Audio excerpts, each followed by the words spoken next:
ಮಳೂರು ಗ್ರಾಮ ಪಂಚಾಯಿತಿ ಅಧ್ಯಕ್ಷರ ವಿರುದ್ಧ ಅವಿಶ್ವಾಸ ನಿರ್ಣಯ. ಜಿಲ್ಲಾ ಉಪವಿಭಾಗಾಧಿಕಾರಿ ಬಿನೋಯ್ ನೇತೃತ್ವದ ಸಭೆಯಲ್ಲಿ ಅವಿಶ್ವಾಸ ಮಂಡನೆ. ತಾಲೂಕಿನ ಮಳೂರು ಗ್ರಾಮ ಪಂಚಾಯಿತಿ ಅಧ್ಯಕ್ಷ ಚೇತನ್ ಕುಮಾರ್ ವಿರುದ್ಧ ಗ್ರಾಮ ಪಂಚಾಯಿತಿಯ 11 ಸದಸ್ಯರು ಸೋಮವಾರ ಅವಿಶ್ವಾಸ ಗೊತ್ತುವಳಿ ಮಂಡಿಸಿದರು.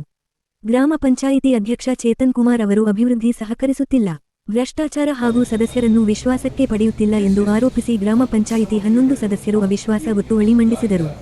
ಹೈಕೋರ್ಟ್ ಆದೇಶದ ಮೇರೆಗೆ ಜಿಲ್ಲಾ ಉಪವಿಭಾಗಾಧಿಕಾರಿ ಬಿನೋಯ್ ಅವರ ನೇತೃತ್ವದಲ್ಲಿ ನಡೆದ ಸಭೆಯಲ್ಲಿ ಅಧ್ಯಕ್ಷರ ವಿರುದ್ಧ ಅವಿಶ್ವಾಸ ಗೊತ್ತುವಳಿ ಮಂಡಿಸಲಾಗಿದ್ದು, ಈ ಕ್ಷಣದಿಂದಲೇ ಚೇತನ್ ಕುಮಾರ್ ಅವರು ಅಧ್ಯಕ್ಷ ಸ್ಥಾನ ಕಳೆದುಕೊಂಡಿದ್ದಾರೆ.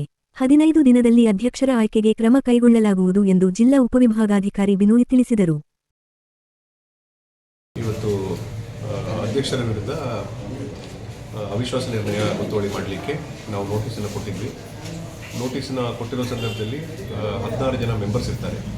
ಈ 16 ಜನ ಮೆಂಬರ್ಸಲ್ಲಿ 3ರಲ್ಲಿ 2 ಭಾಗ ಅಂದರೆ ಮಿನಿಮಮ್ 11 ಜನ ಇದಕ್ಕೆ ಗೊತ್ತುವಳಿಗೆ ಅವರ ಮತವನ್ನು ಚಲಾಯಿಸಿದರೆ ಅಧ್ಯಕ್ಷರ ಸ್ಥಾನ ತೆರವುಗೊಳ್ಳುತ್ತದೆ. ತೆರವಾಗಿರೋ ಸ್ಥಾನಕ್ಕೆ ನೆಕ್ಸ್ಟ್ ಎಲೆಕ್ಷನ್ ಬರುವವರೆಗೆ ಉಪಾಧ್ಯಕ್ಷರು ಯಾರಿರ್ತಾರೆ ಆ ಸ್ಥಾನವನ್ನು ಪೂರೈಸ್ತಾರೆ. ಎಲೆಕ್ಷನ್ ಆದ ನಂತರ ಅಧ್ಯಕ್ಷರು ಸ್ಥಾನವನ್ನು ಅಲಂಕಾರ ಮಾಡಬೇಕು. ಅಧ್ಯಕ್ಷ ಸ್ಥಾನ ಕಳ್ಕೊಂಡಂಗೆ ಅಧ್ಯಕ್ಷ ಸ್ಥಾನಕ್ಕೆ ತೆರವುಗೊಳ್ಳಿ. ಗ್ರಾಮ ಪಂಚಾಯತಿ ಅಧ್ಯಕ್ಷರ ವಿರುದ್ಧ ನಾವು ದಿನಾಂಕ 23ನೇ ತಾರೀಕು ವಿಶ್ವಾಸ ನಿರ್ಣಯ ಮಾಡಿದ್ದು ಮಾನ್ಯ ಉಪವಿಭಾಗಾಧಿಕಾರಿಗಳ ರಾಮನಗರ ಅವರ ಹತ್ರ. ಅವರು ದಿನಾಂಕ 11 ತಾರೀಕು ಇವತ್ತು ಈ ದಿನ ನಮಗೆ ಒಂದು ದಿನಾಂಕವನ್ನು ಸಭೆಯಲ್ಲಿ ಏರ್ಪಡಿಸಿದರು.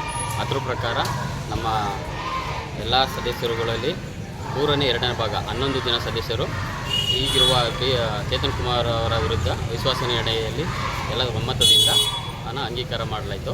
ಅದರ ಪ್ರಕಾರ ಈ ದಿನದಿಂದಲೇ ಸಹ ಅವರು ಅವರ ಅಧಿಕಾರ ಸ್ಥಾನವನ್ನು ತೆರವುಗೊಳಿಸಬೇಕು ಅಂತ AC ಅವರು ಈಗ ಆಜ್ಞೆಯನ್ನು ಮಾಡಿದ್ದಾರೆ. ಅಧರ್ಮದ ಒಂದು ಉದ್ದೇಶದಿಂದ ಎಲ್ಲ ಸದಸ್ಯರುಗಳು ಸೇರಿ ಒಂದು ಧರ್ಮ ಗೆಲ್ಲಬೇಕು ಅಂತ ಹೇಳ್ಬಿಟ್ಟು ಒಂದು ಅವಿಶ್ವಾಸ ನಿರ್ಣಯ ಮಾಡಿದ್ದು. ಈ ನಮ್ಮ ರಾಮಪ್ರೇಮ ಸ್ವಾಮಿ ದೇವಸ್ಥಾನ ಸನ್ನಿಧಾನದಲ್ಲಿ ಒಂದು ಅಧರ್ಮ ಇಲ್ಲಿ ತಾಂಡಾಡ್ತಿತ್ತು. ಅದೆಲ್ಲ ಮುಂದೆ ಅವೆಲ್ಲ ಈಚೆ ಬರ್ತವೆ. ಈಗ ದೇವರೇ ತೋರಿಸೋಣ, ಧರ್ಮಕ್ಕೆ ಒಂದು ಜಯ ಸಿಕ್ಕದೆ ಅಂತ ನಾನು ಈ ಸಂದರ್ಭದಲ್ಲಿ ಹೇಳ್ತೀನಿ.